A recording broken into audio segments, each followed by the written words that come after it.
Vengefulness can be safely ruled out though, viewers. There's little reason for the Modi government to cut the opposition down to size. Certainly not after the deflating electoral hiding the Congress party and its cohorts in opposition got in the recently concluded round of assembly elections. While the breadth of the disciplinary action is certainly eye-catching, it is also not unprecedented. Not the suspensions per se. Back in the day, 1989 to be precise, the Speaker of the Lok Sabha suspended 63 MPs in a flash. At the time, the Rajiv Gandhi dispensation enjoyed a brute majority in Parliament. I remember, of course, viewers, giving you this statistic yesterday. By all accounts, the suspensions at that time, in 1989, were hailed as an example of the Speaker privileging discipline over the whimsiness of parliamentarians. I actually looked through a large number of reports about the Speaker's action then, and they were all, viewers, extremely praiseworthy of the Speaker. Several opposition MLAs, including BJP legislators, have been suspended from state legislatures for unruly conduct. In Bengal, Tamil Nadu, Jharkhand and even Delhi, which are all ruled by non-BJP opposition parties, suspensions on disciplinary grounds are common. The suspension for 1 year of a dozen Maharashtra BJP MLAs was even revoked by the Supreme Court that called the action an irrational act impacting the democratic setup. The left liberal ecosystem never bemoaned, quote, the murder of democracy, unquote, at any of these times. Even today, viewers, in Jharkhand, 3 BJP MLAs were suspended from the House. Did you hear about it? I'm sure no. So why is it that in the age of Modi, the suspension spree is being ascribed pejorative motives, like it's a assault on democracy, it is a murder of democracy, it is a murder of dissent? It's a question I will attempt to address, but not before playing out a video that points to an arguably disturbing new law in Parliament. The video depicts Kalyan Banerjee, a suspended TMC MP, mimicking the Vice President or the Chairman of the Rajya Sabha in the presence of Rahul Gandhi. You can see that in your video frame, viewers. Before I play out the nat of that entire exchange, I just want you to focus your attention on these visuals. Why are we showing you these visuals? We're showing them for a reason, because of what actually happened. In the middle, you can see the TMC MP trying to mimic the gait, the posture, the way of speaking of the chairman of the Rajya Sabha, who's also, of course, the Vice President of India, Mr. Dhankar. On the left, you will see, with his back towards us, Rahul Gandhi in a white t-shirt.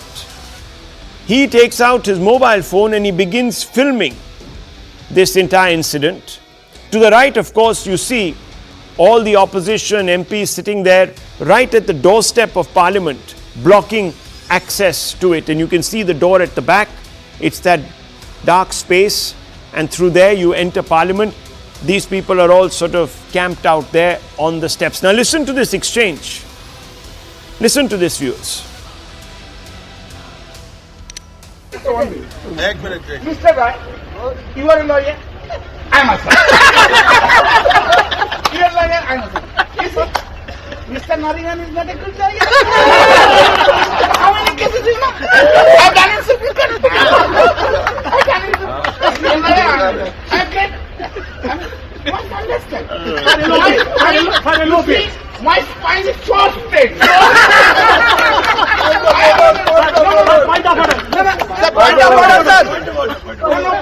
You, Mr. Gandhi, you must understand. Lok Sabha. You must understand that I have been appointed here only to save Narendra Modi. I understand it. My spine is, you see, my spine is very straight.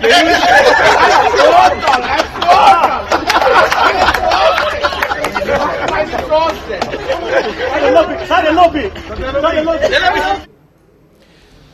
Viewers, of course, the chairman of the Rajya Sabha was very upset He spoke in Parliament. He addressed Mr. P. Chidambaram. He was exasperated. He turned to P. Chidambaram and said, look, this is happening at the behest of your own seniors in your own party. No doubt he was, of course, without naming him, referring to Rahul Gandhi. He was clearly aggrieved and he said that, look, you can target me personally, but why are you going after my disabilities and my limitations? Anyway, viewers, all of that, of course, happened, and it just reflects very poorly on the opposition, viewers, because especially members of the Rajya Sabha who are considered elders should not be resorting to impish behavior of this kind. It's very easily understood in a school where maybe students will try and mimic their overbearing teacher, etc., etc. But you don't expect this really of parliamentarians. Maybe I am getting ahead of myself here, but viewers, that's what I think. But nonetheless, I come back to the original question. Why is it that in the age of Modi, the suspension spree is being ascribed pejorative motives? Now, the answer, viewers, could lie in the opposition's approach to politics since 2014, since Modi came to power. Over 9 years, the opposition has relentlessly strived to blunt the NDA's project of publicizing its electoral majority as a source of stability and decisive governance. Time and again, the opposition has sought to prove that the NDA's electoral majority is a blunt and brutish instrument of oppression. And you've heard many examples of this. At every available opportunity, the opposition claims the Modi government uses its majority to undermine institutions of governance and intimidates its opponents and quash public dissent. To the layman, the mass suspension of opposition MPs could appear as a confirmation of this opposition-led narrative, viewers. And the numbers also will add to that impression. Just look at the numbers at the bottom of your screens and also on your screen. In the Lok Sabha, the strength of the NDA is 353, viewers. In the Rajya Sabha, it's 109. Opposition is 95. Almost half of those MPs in the Rajya Sabha are suspended. In the Lok Sabha, the opposition is 133 MPs. 95 of them, two-thirds almost, have been suspended. And therefore, viewers, to you and me, it would appear that the government is being high-handed. But the Vice President has summed it up best by asking a simple question. He says, are there no limits anymore? That question could, of course, be posed straight back to the Treasury benches by the opposition. So let's engage, viewers, in this debate. I pointed out certain facts to you. Let's throw them open. The main question we are asking, and it's been brought, viewers, tonight to you by Motorola. The Vice President is asking the opposition, are there no limits? Hello, Moto.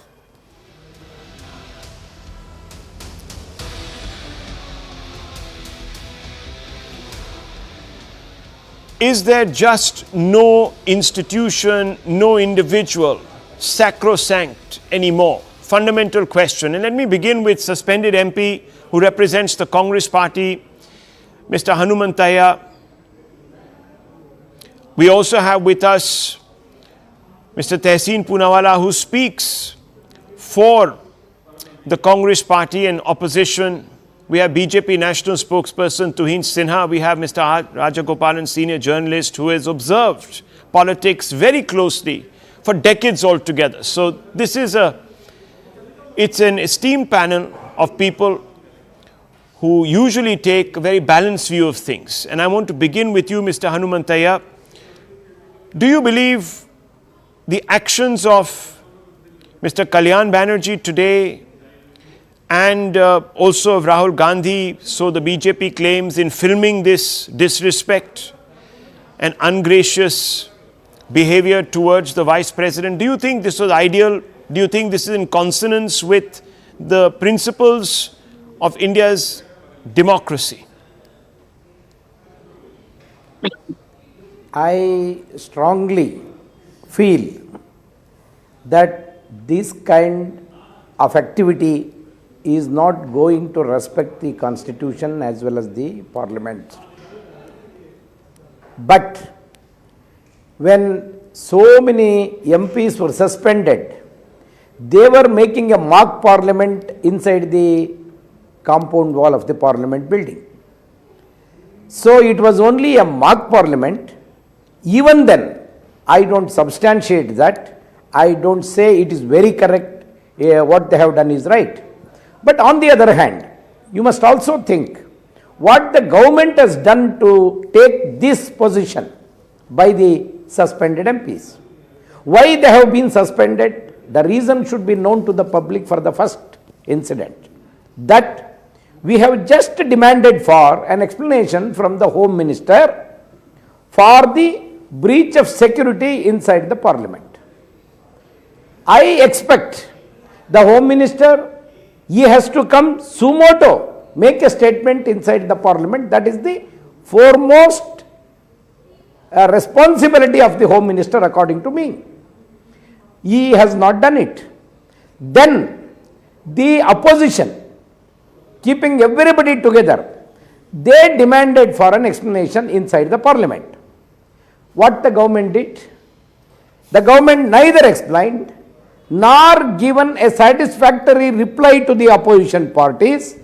You push them to the well of the house. All the opposition party MLAs, MPs, they were pushed to make a demonstration inside the Parliament. And this is not totally a new action by any MP or any political party. We have been doing it. Okay. Whenever the government is not reasonable, opposition has no option other than protesting inside the house. That is, and I feel the chairperson of the Parliament Speaker and the chairman of the Rajya Sabha, they are above the political parties and political ideologies. They are above that, supposed to be above that. They should protect the interest of the opposition parties.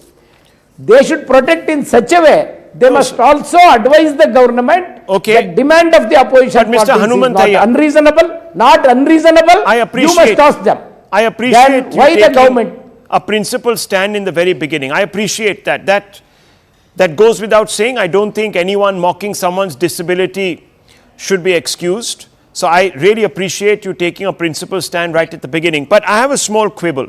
Now you say that, look, these people have been pushed into going into the well of the house because of the obstructionist attitude that has been deployed by the treasury benches. So I want to ask you, sir, what has changed in 10 years?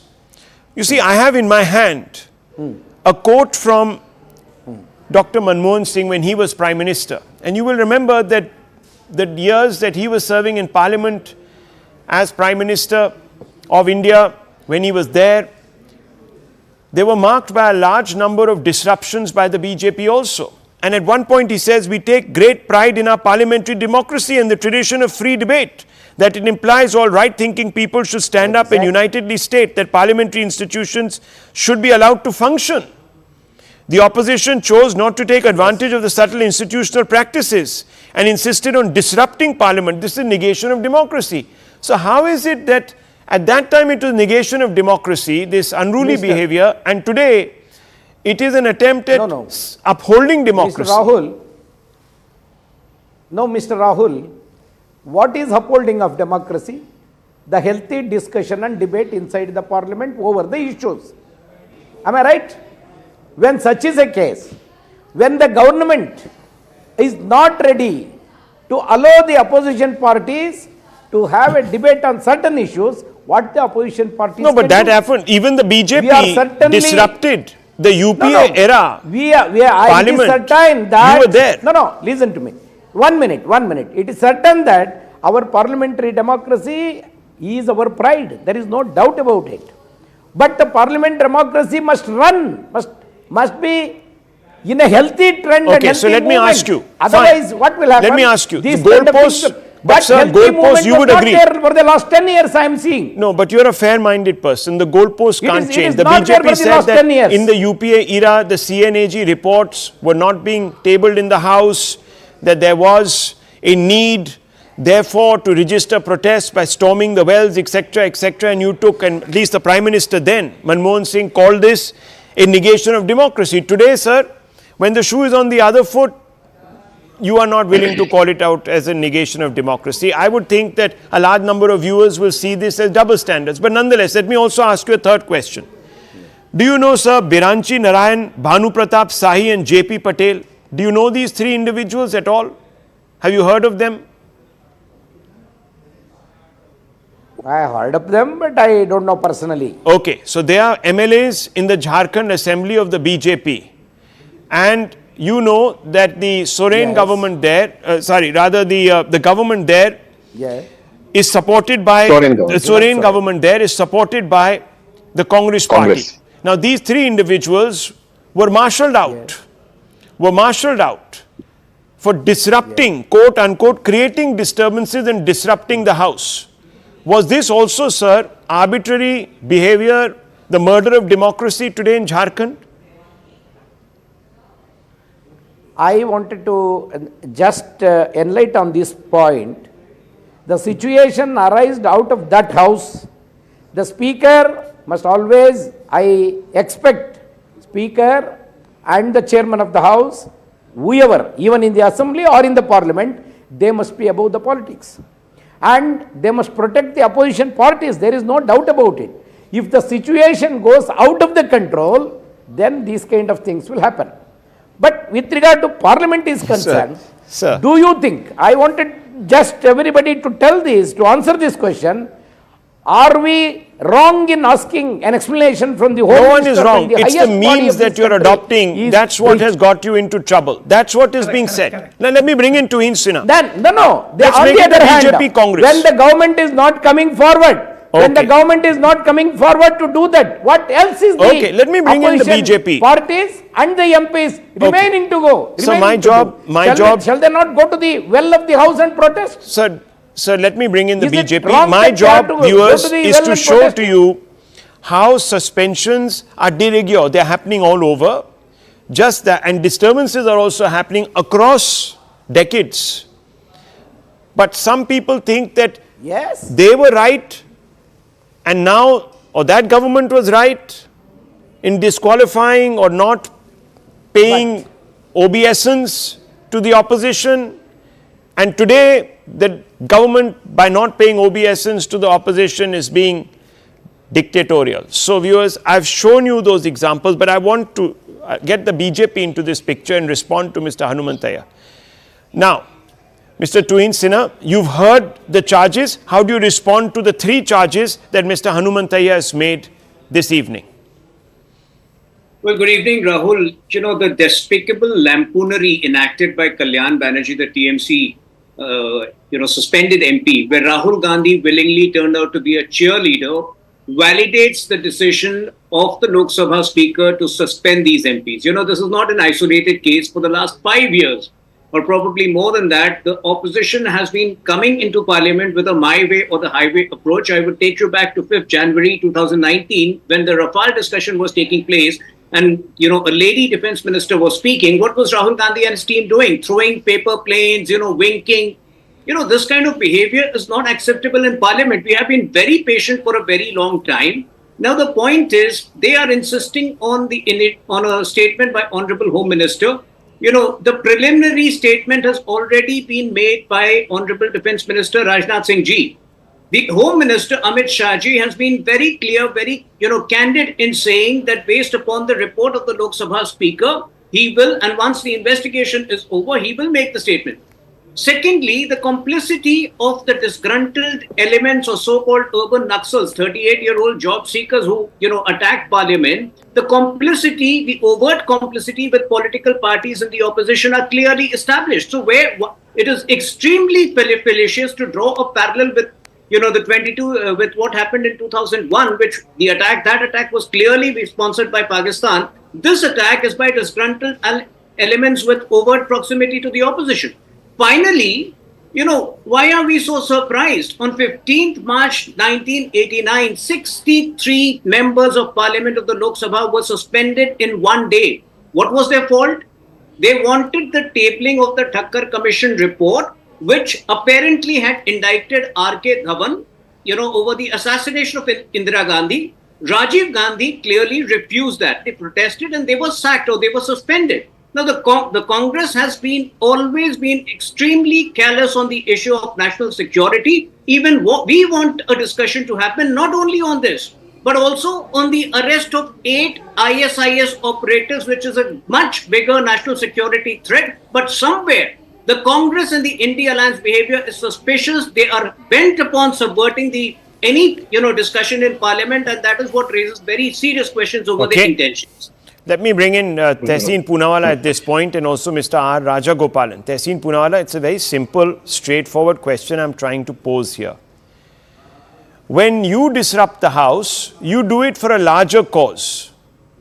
When the BJP disrupts the House during the UPA era, it was a negation of democracy. Aren't there two double standards at play here? Very simply, when you kick out BJP lawmakers in Jharkhand, then it is being done to safeguard democracy, legislative democracy, and ensure against the negation of democracy. When the speaker here in the Lok Sabha or the chairman of the House in the Rajya Sabha does it, then it is a crushing of dissent, it's dictatorship, it's all other attended ills. Why? Why, sir? Good evening, Rahul. Thank you for having me on the show. I'm sure that the courtesy extended to the Honorable MP and BJP spokesperson would be extended to me. So for your second question first. Yes, the Congress-led government in perhaps when they were in Maharashtra and in Jharkhand have suspended opposition MLAs. No doubt about it. Did they suspend the entire opposition? 141, Rahul. Now, please allow me to bust all the lies. Please, just allow me to bust all the lies. The BJP spokesperson on your show says the Honorable Defence Minister made a statement on the floor of the House about the incident. What was the statement that the Honorable Defence Minister made? The Honorable Defence Minister's statement came right after the Lok Sabha Speaker's statement saying that this is a small incident. This is what the Lok Sabha Speaker said. I quote him verbatim. So what the Honorable Defence Minister said, he says, you know what, next time please be careful while giving passes, whether it's opposition or treasury benches. Since then, what are the developments? There's been terror charges. This is not a small incident of disgruntled youth. The police under Amit Shah ji have said this is a massive conspiracy. That all doesn't matter. Get to the point. No, sir. Then I will leave. Don't interrupt my flow. It is a request. It doesn't matter. So please allow me to speak. It's very unfair, sir. Since then, the police have charged these people with UAPA. There has been terror charges. They've said phones have been destroyed. They've said there's a larger conspiracy. Isn't the Honorable Home Minister, in case of a terror attack on the Parliament of India, duty-bound to issue a statement, particularly since the Honorable Defence Minister's statement was misleading in the first place? Because the Honorable Speaker said it's a small incident? Since the facts have changed, isn't it duty-bound? And you are saying he should not speak, he should speak after the incident, after the report is filed. The same Honorable Home Minister spoke to a TV channel, sir. Spoke to a TV channel. I'm asking you, sir, I bow before you. Please tell me, sir, what is more important for a country, a TV channel or the Parliament of India? Everything else, sir, that you speak about is post facto. Pre facto is our Parliament faced a terror attack and the Home Minister of the country has not addressed the Parliament. The Defence Minister misled the Parliament. So what is more worrying? The mimicry of the Honorable Vice President and Chairperson of Rajya Sabha, pathetic as it was, wrong as it was. Is that more worrying or is this more worrying, sir? I appeal to your good senses. I bow before you and appeal to your good senses. Which democracy in the world allows this, sir? Okay, one second. Tehseen Poonawalla, you are getting very emotional. Just because 1 minute. Sir, my parliament I understand. But let me tell you this. Let me tell you this. I have been a champion over the. I don't know if you've been on these debates, but I've been a champion of seeking answers along the same lines as you're posing. But that doesn't mean I'm going to rip off my shirt, jump on my table here and start dancing and then going out of the studio and mimicking this, that, the other. I won't do that, right? There's a certain way in which you raise a certain issue. You can even move court. You can even go out there and move court. No, court has no hang on. There is a rule book. But sir, may I ask you a question? No, 1 second. Just one second. Just one question. Then you speak. One question. Sir, I absolutely concede to your point. Outside Parliament, as the Honourable MP said, mimicking was bad. I accept it. I humbly accept it. So one second, just allow me to finish. I'm quoting verbatim. So please, I appeal to you. I'm quoting verbatim. The Honorable Home Minister of India speaking to Supriya Sule about Farooq Abdullah. वो उनको कोई बंद नहीं किया है क्या उनके कनपत्ती पे बंदूक लगा के ले आओ इधर. Honorable Home Minister of India. I ask you, sir, is this the language on record? Look, I ask you, sir. Look, viewers. Let's just separate the very quickly to Sinha, and then I want to bring in Mr. Raja Gopal. Yes. My friend Tehseen, whatever comments he made today were contrived. They were not emotional. They were a planned attempt to deflect attention from the core issue over here. See, on the one hand, the Congress says it's such a serious issue. On the other hand, what has Rahul Gandhi done? He has tried to condone the attacks by blaming it on unemployment and on inflation. What is the unemployment data? You just said that. It is the lowest in 6 years, 3.1%. What is the the inflation rate? It is within the range of retail inflation rate is within the range of 5%. What was it during the UPA era? It was in the range of 9 to 10%. So, this is how they condone acts of terrorism. I don't think Congress should be giving us sermons on national security. The point is, Rahul, I'm asking you. Let me bring in. One second. Let's not shout over each other, gentlemen. There's nothing to be gained. We're already seeing the consequences of that. Do you know, Mr. Raja Gopalan, and this is not Rahul Shivshankar inventing this number, it is the Congress party during the UPA years that testified in Parliament that it takes 2.5 lakh rupees a minute to run Parliament. Now that was back then, 10, 12 years ago. Can you imagine the number now? It must be corrected to inflation at least 3.5, perhaps even 4 lakhs a minute to run Parliament. How many minutes are wasted in doing all this drama? It's a huge amount, huge timing. And second thing, Rahul, out of this panel, I am the only one journalist who covered Neelam Sanjeev Reddy as Speaker of Lok Sabha. Neelam Sanjeev Reddy, can you imagine? K.S. Hegde, Ravi Ray, Somnath Chatterjee, CMG Balayogi, what not? Their main rule is don't cross the floor. There have never been an example. The opposition benches never went to the treasury benches. There is a demarcated line. That is why Speaker is sitting in the middle. That is what Ravi Ray explained. That is what Somnath Chatterjee explained. But now what is happening? Whenever Amit Shah or Narendra Modi is there, they put placard in their face. Sit Modi down, Amit Shah down. Is it the way? And some MPs from Tamil Nadu went to the extent of even smashing Smriti Irani and Prime Minister's mics during the demonstration. Or they elected 8 lakh people elect this MP to do this type of drama inside the house? Absolutely not.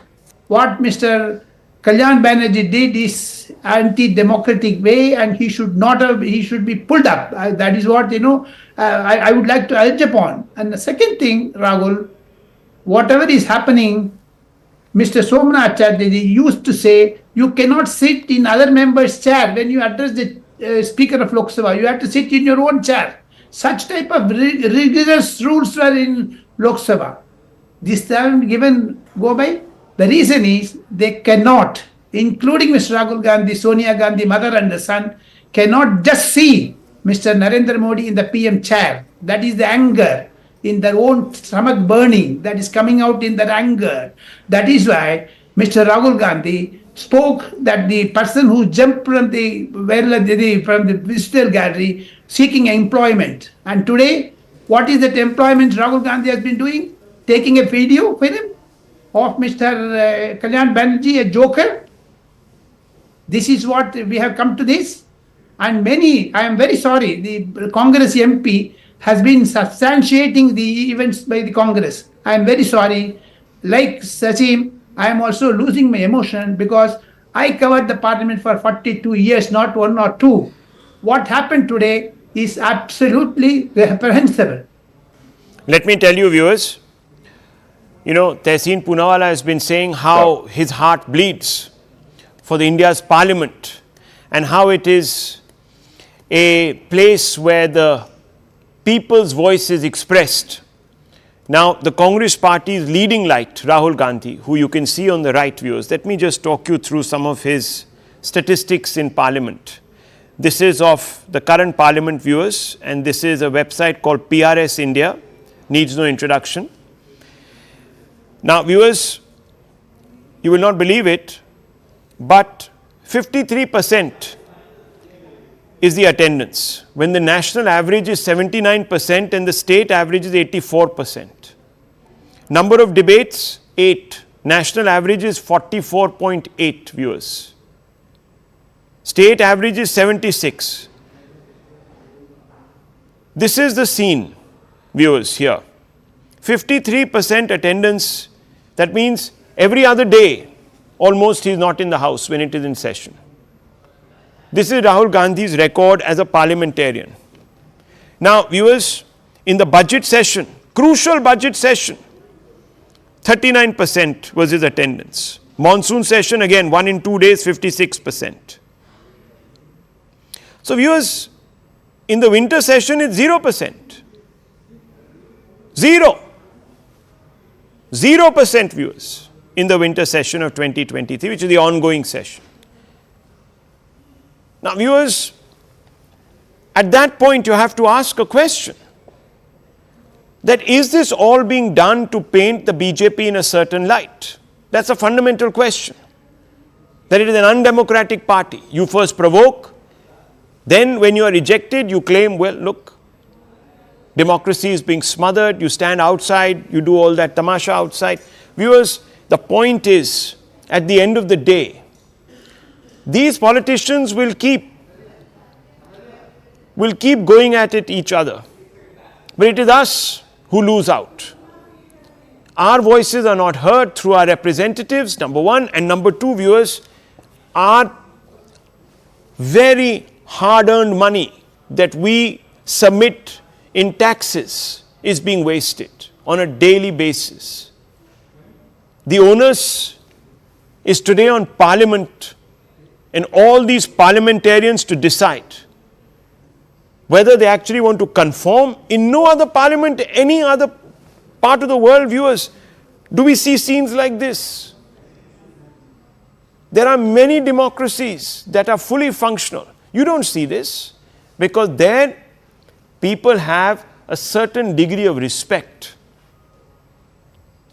I'm sure, viewers, when you see parliamentarians storming the well of the House, spraying pepper at each other or pulling and tugging and thrashing each other, I'm sure it doesn't fill you with pride. It probably fills you with anger and regret.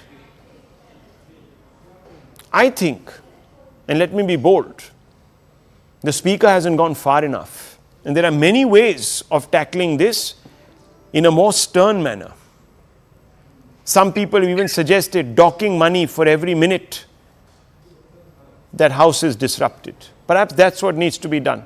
And let me tell you, the Supreme Court has even upheld it in the past. So there is precedent. I need to move on, viewers, because there is another very big, very, very, very big story. A monumental and momentous decision that has been taken by the High Court, the Allahabad High Court to be precise.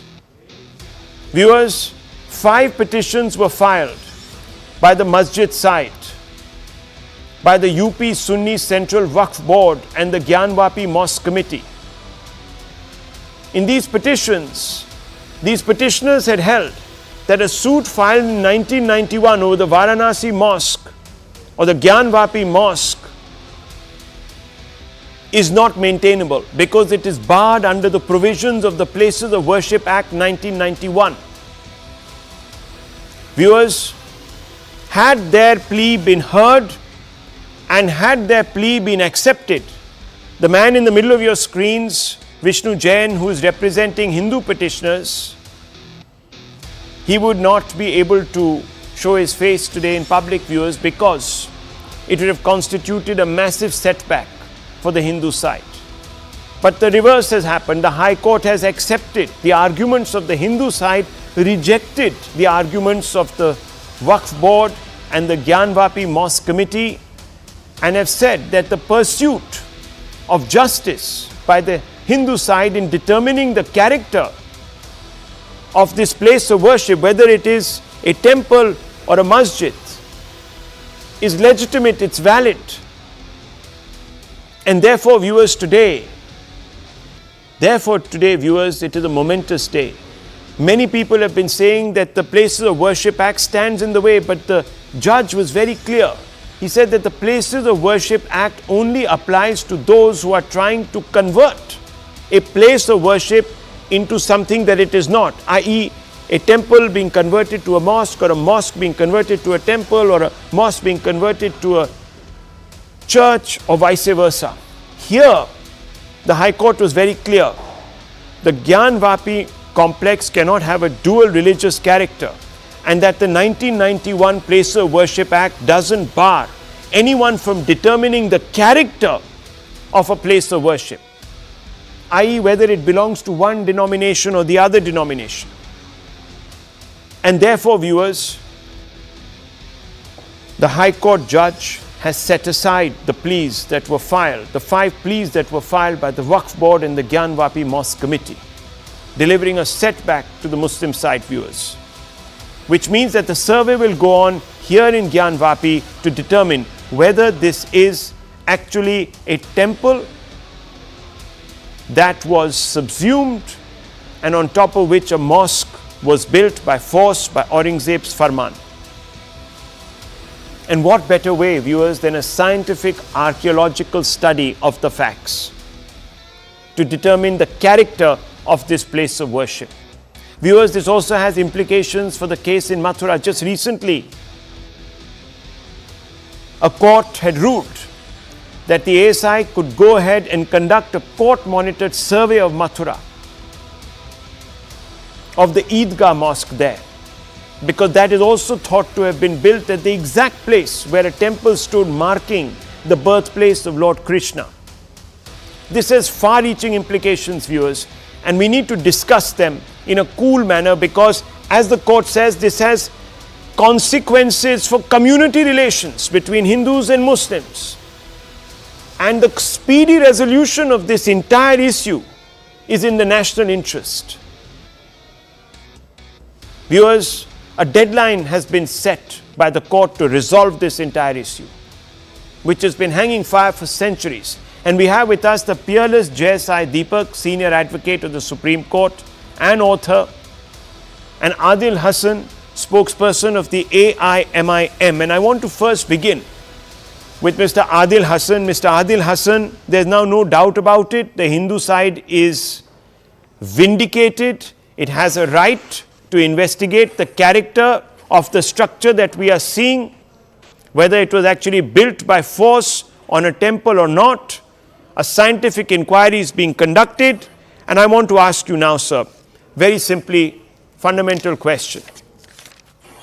Why are you opposing a scientific inquiry which will get to the truth? Are you afraid of the truth, sir? बड़े भाई, nobody is afraid of the truth. The reality is that 1968 में जब आप दोनों पक्षों के बीच समझौता हो गया था, जब दोनों पक्ष तैयार हो गए थे, 50-55 साल बाद ऐसी क्या बात होगी तो आप इस चीज का मामला आप उठा रहे हैं? आप ही खुद बताइए, ऐसा क्या मामला जब दोनों पक्ष जो बड़े बुजुर्ग ने समझौता किया था तो देश ने माना था, उत्तर प्रदेश ने माना था? नहीं, ऐसा तो नहीं है कि हिंदू। आदिल हसन साहब, आज की डेट में ये आप रेटरिकल सवाल नहीं कर सकते, क्योंकि कोर्ट ने तमाम आर्ग्यूमेंट्स को मद्देनजर ये फैसला सुनाया है. The court, in all its wisdom, are you doubting the court's wisdom? आप मेरा ये कहना है, हमारा साफ कहना है, 9 जनवरी को सुप्रीम कोर्ट में मामला था, तो इतनी हड़बड़ी क्या थी? ऐसा कौन पहाड़ टूट रहा था जब हिंदू और मुसलमान? तो आप ये नहीं समझते कि कोर्ट ये सब आर्ग्यूमेंट्स कोर्ट ने क्या नकार दी क्या? आप ये कह रहे हैं? एक minute, just 1 minute. Let us get a legal opinion on this. 1 minute, open this up. Let's get a legal opinion. 1 second, sir. Let's get a reasonable.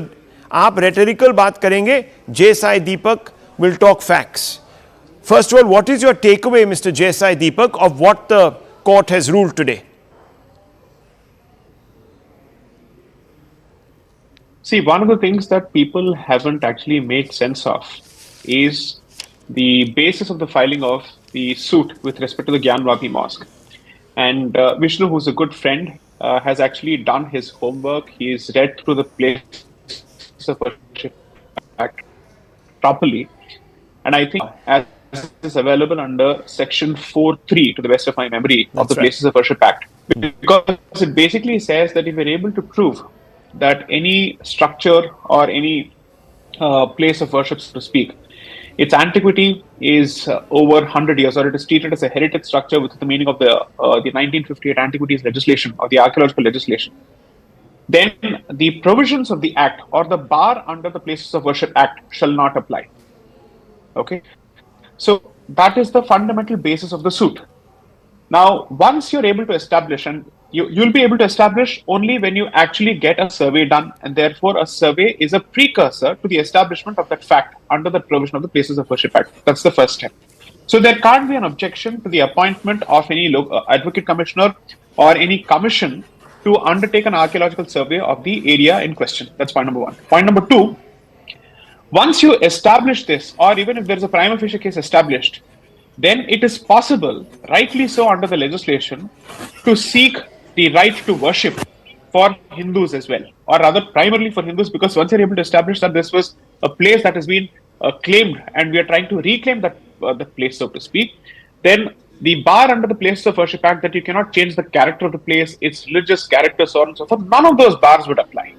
Okay, so what the High Court has done is to first respect the trial process, which is that all your arguments you will raise before the court of first instance, which is the trial court, go back and fight there. And two, the validity of the prayers, the legitimacy of the prayers, all of them will be tested by the trial court. So in this matter, if you notice, the number of times this matter has gone to the Allahabad High Court and then the Supreme Court, it's almost as if every order that's passed by the trial court is the subject of an appeal, only to be repeatedly told by the higher fora that respect the trial process, let there be a final decision that's taken by the trial court before the appellate court looks at it or before the Supreme Court looks at it. So I think the message that's gone to the defendants in the matter or the opponents of the plaintiffs in the matter is, do not take the system for a ride and do not try to circumvent the process of trial in the first place. Do not take the system for a ride, Hassan Sahab. आज court ने आपको ये clearly बता दिया है. अब ये सब वॉटअबाउटरी बंद कीजिए और सीधा सच्चाई की तरफ बढ़िए, और वो सच्चाई, that truth can only come out through a scientific inquiry. What is your problem with somebody determining the character of this place? Rahul sahab, आप ही बताइए, 1947 में जो भारत के संविधान निर्माता डॉक्टर बाबा साहब अंबेडकर हो, सरदार पटेल हो, पंडित नेहरू हो, सब मिलके जो कहा था कि 1947 के वक्त में जो रिलीजियस स्ट्रक्चर था वो उसी तरह रहेगा. अरे वो उस टाइम नहीं कहा था उन्होंने. 1991 में ये लॉ आया. प्लीज जानने को चाहिए लॉ 91 में आया, लेकिन 1947 नहीं, किसी ने कहा नहीं. सोमनाथ का रिकंस्ट्रक्शन हुआ था 1940. नहीं, राजेंद्र प्रसाद साहब खुद गए थे इनॉग्रेट करने. आपको कुछ हिस्ट्री ज्योग्राफी कुछ पता ही नहीं है. Let me speak. अरे सब पता है. आप गलत बात है. क्या बीजेपी का जलसा आपको पता है क्या? सब देखिए, आप ऐसे बोलिए. नहीं, आप गलत बात कह रहे हैं. आप लोगों को भड़का रहे हैं. भड़का रहे हैं. No, let me speak. No, let me speak. No, you need to speak. No, let me speak. Come let me clear. speak. You can't interrupt like come this. Clear. No, you can't interrupt like that. How? No, if you want to discuss on BJP agenda, then Mr. Hassan, no, the courts are not. Your words from my mouth. Okay, see viewers, when people don't have enough to say, when they don't know what to say, I am ready to attacking people. I am ready to answer. They will start. You don't put BJP agenda on me. No, there's no BJP. I know your agenda. I know your agenda. Yes, please, absolutely. Now, don't put BJP agenda on me. My point is clear. My point is clear. Listen, I'm not going to give space to you if you keep calling. No, if you're going to constantly impugn people, okay, that's not the way. I will not join your program. You need to be factual, Mr. Adil Hassan. Be happy with your program. रोइए मत, sir. Take an informed view. You can't dictate your terms. Don't become petulant. Take an informed view, Mr. Adil Hassan. I'm asking you a simple question. I know. What is the problem in determining, one second, the Places of Worship Act 1991 only prevents the conversion of a place. It does not, and no one is here converting the place. It only very pointedly talks about somebody who wants to convert a place. No one is converting the place. All the petitioners on the Hindu side are asking is to determine whether this is a masjid or whether this masjid was fraudulently built upon a temple. इसमें क्या हर्ज है? अच्छा, what about 1968 agreement then? Sir, that Just was please between tell the me, what wrong about the parties. The agreement court has between gone the into Hindu this and it has community and nothing to do with, Oh. you are talking about the Oh. merits of the case. They will be looked at later. Okay, 1 minute. No. Let me bring in, okay, No, on this what point, let me about- bring in, no, on it is this just point, election. on this point, let me bring in Sai Deepak. Okay, he's not a BJP man. I'll ask him. See, the claim by Mr. Hassan is simple, that the Place of Worship Act 1991 still stands in the way of reclaiming the place of worship.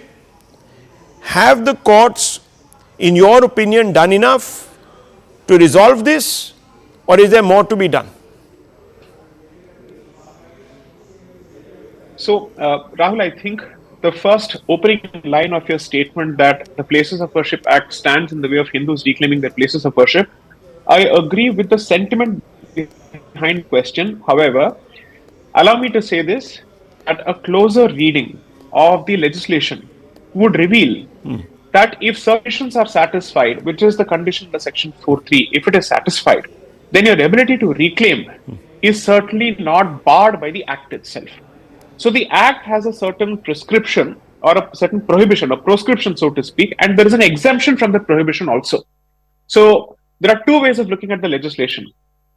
Either you say that the entire legislation is unnecessary because it effectively creates some kind of an impediment, ability to reclaim our places of worship, even through a legal process, just as in the Ayodhya case. Because why should an exception be created in the legislation exclusively for the Ram Janmabhoomi dispute when there were similar disputes pending and continue to be pending? That's one.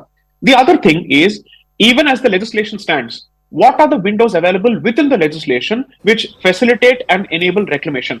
That is the entire, let's say, sum and substance of Vishnu Shankar Jain's petition or his suit before the trial court in Uttar Pradesh on the question of the Gyanvapi mosque. But I do agree with the larger sentiment that when the BJP was in the opposition in 1991, its representatives had taken a very categorical position against the passing of this legislation on the ground that it does grave injustice to the faith system which is native to this land. They've taken this position.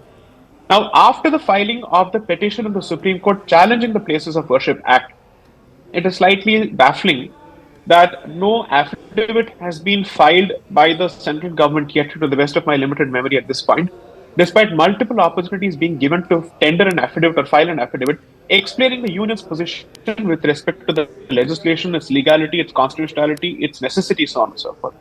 So, at the very least, I would expect the government to place its position on record so that we know what is to be expected once the proceedings start and once the hearings in the petition begins. So it's easy to say that the Supreme Court hasn't done enough, but the Supreme Court has given multiple opportunities to the union government to place its position on record. If the union does not place its position, what is the Supreme Court expected to make of it? After all, it is expected to defend the central legislation. Well, viewers, you've heard it from an authority who's written on this particular issue. He's cutting through all the rhetoric. We'll take a short break. When we return, viewers, massive development on the India Alliance front. We are coming out to that. Don't go away. Hello, Moto.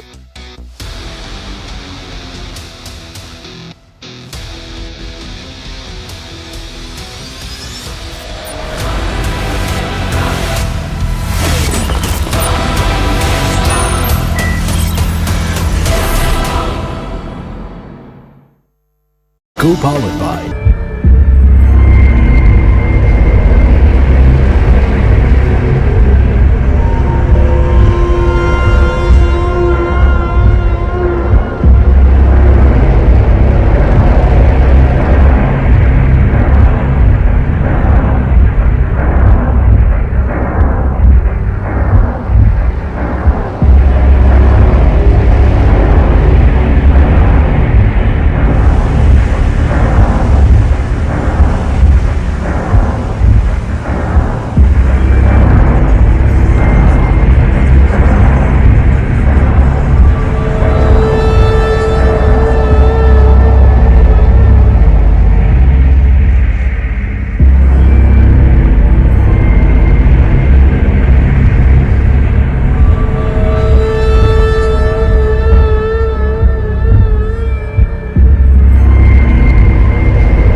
Viewers, under the shadow of their suspension of their MPs from Parliament, the Indie Alliance met in the Union capital today to formulate 3 or 4 crucial issues. Number 1, to pick a leader.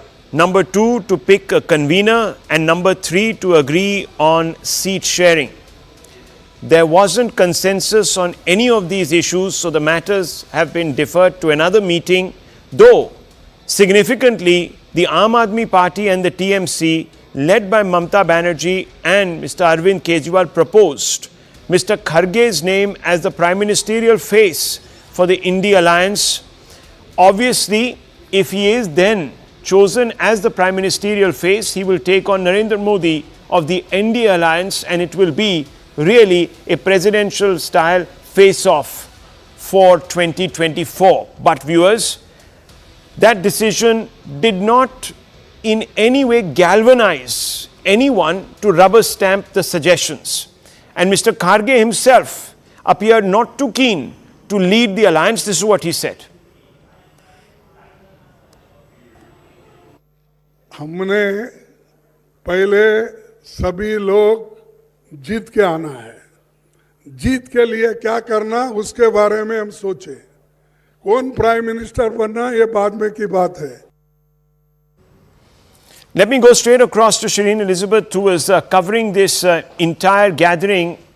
Shireen, we were expecting some concrete decisions. They didn't come. Why?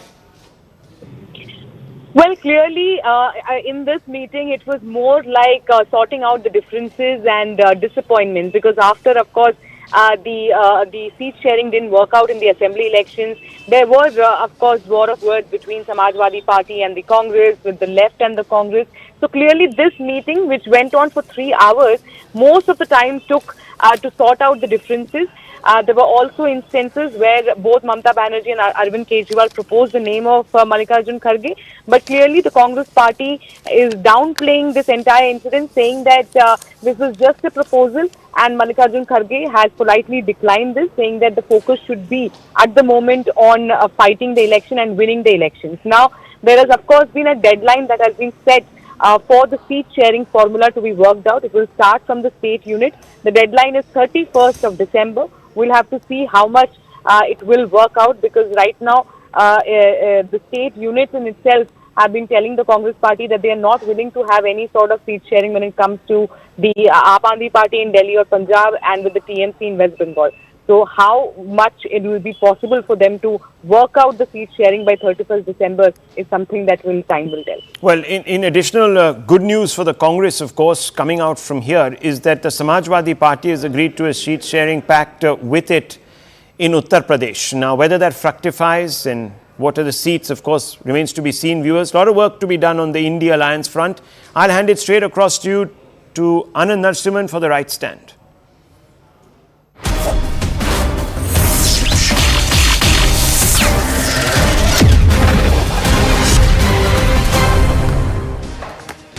Namaste, Jai Hind, and welcome to this edition of The Right Stand. I'm Anand Narsimhan. It is a monumental verdict by the Allahabad High Court in the Gyanvapi title dispute case.